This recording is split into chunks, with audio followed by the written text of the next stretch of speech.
Hello, welcome to Simple Answers. In this video, I will be showing you how to add social media icons or button to Squarespace, as you can see right here. The first thing you want to do, once in settings on your Squarespace account, you're going to tap on settings right here. Then you're going to select social links.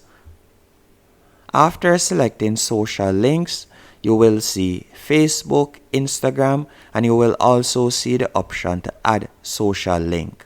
So all you have to do is simply go onto your social media page, whether that is TikTok or Instagram, and you're going to need to copy your username. For example, let's say I wanted to add TikTok. So I would copy my username, so tiktok.com/simpleanswers, and I would simply paste this right where you see add social link, and that would automatically add my TikTok account to my Squarespace website. Hope you found this video helpful and informative. If you did, be sure to hit the like button and subscribe, and thank you for watching.